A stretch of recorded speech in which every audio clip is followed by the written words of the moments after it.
Les éclipses de la Lune se produisent 2 semaines avant ou après les éclipses du Soleil.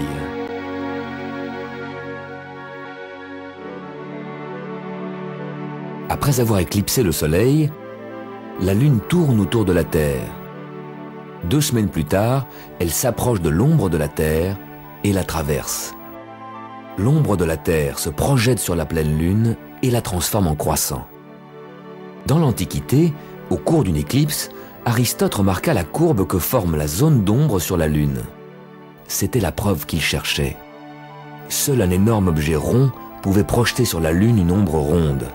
La Terre était bien ronde. Au cours de l'éclipse, l'ombre de la Terre progresse, la Lune s'obscurcit, mais en même temps elle prend des couleurs étranges. C'est à cause des rayons du Soleil qui traversent l'atmosphère de la Terre, comme au coucher du Soleil. Des astronautes qui se trouveraient sur la Lune pendant l'éclipse pourraient voir ce coucher du Soleil, suivi peu de temps après par un lever du Soleil.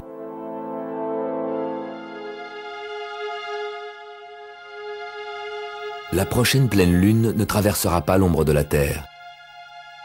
La Lune passera un peu au-dessus. Il n'y a que 2 éclipses de Lune par an. La prochaine, dans 6 mois.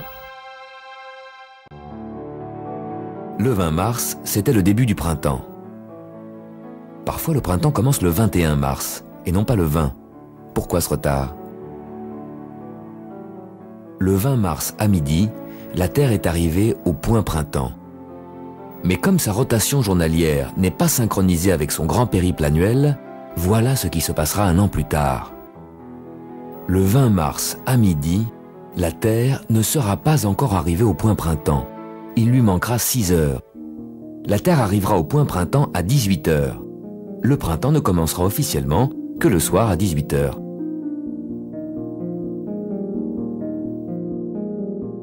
L'année d'après, le printemps commencera encore 6 heures plus tard.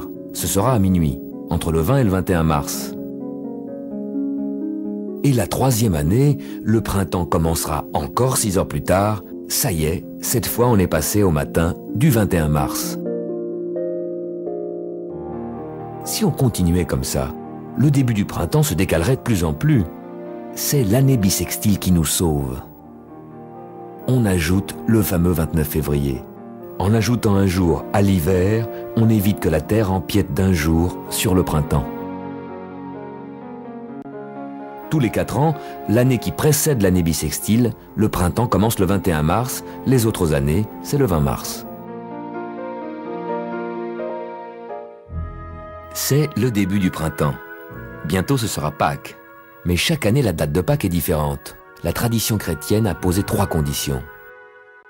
Pâques se fête après le passage de la ligne de printemps, après la première pleine lune de printemps,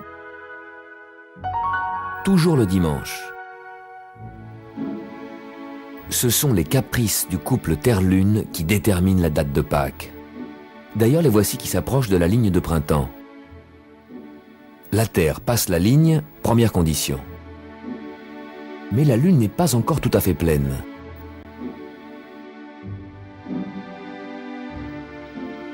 Quatre jours plus tard, c'est la pleine Lune, deuxième condition. Mais c'est un lundi, et pour Pâques, il faut un dimanche. Pâques sera donc le dimanche prochain.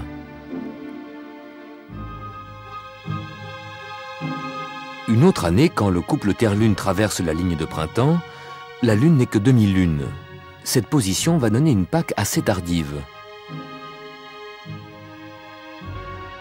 La Lune devra presque faire un tour complet pour être pleine. Ça va prendre 3 semaines. Oui, mais là, c'est un samedi. Ça va aller vite car le lendemain, c'est un dimanche, c'est Pâques. Toujours le dimanche après la première pleine lune de printemps. En indiquant l'heure, nos montres nous donnent la position de la Terre par rapport au Soleil. En principe, quand le Soleil passe le méridien de Paris, il est midi à Paris. La Terre fait un tour complet en 24 heures. Toutes les heures, elle présente au Soleil une autre tranche. La Terre est donc divisée en 24 fuseaux horaires. Il est midi à Prague, le Soleil est sur Prague. 1 heure après, il sera midi à Paris. 1 heure après, il sera midi à Lisbonne, au Portugal. 2 heures après, il sera midi au Brésil et aussi au Groenland. Encore 2 heures plus tard, il sera midi à New York. Mais pour faciliter les communications entre pays voisins, les fuseaux horaires naturels ont été élargis en fuseaux horaires artificiels. Madrid et Prague se retrouvent dans le même fuseau horaire alors qu'ils sont distants de 2000 km. À midi, le soleil passe le méridien de Prague où les horloges indiquent midi. Tout est normal. Mais le soleil met 1 heure pour arriver sur le méridien de Paris. Et là, les montres des Parisiens n'indiquent pas midi, mais presque 13 heures, l'heure de Prague. Les Français vivent à l'heure de Prague. Ce week-end, dans la nuit de samedi à dimanche, on passe en heure d'été. On va avancer nos montres d'1 heure.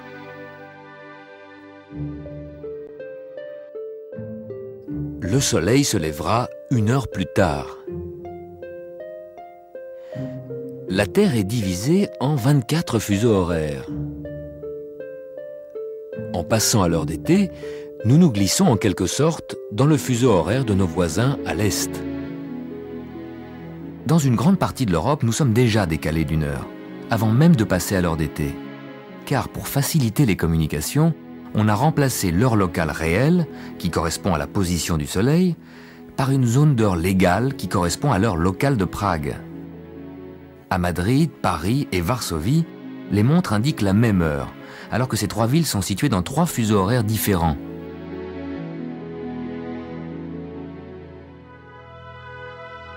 En réglant nos montres sur l'heure d'été, nos horaires vont se décaler d'1 heure de plus vers l'Est. Les Anglais vivront à l'heure de Prague, les Parisiens à l'heure d'Istanbul.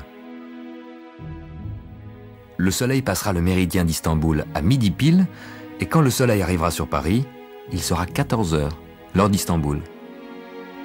La Terre n'aura rien changé à sa rotation, tout ce qui change, c'est notre manière de gérer le temps.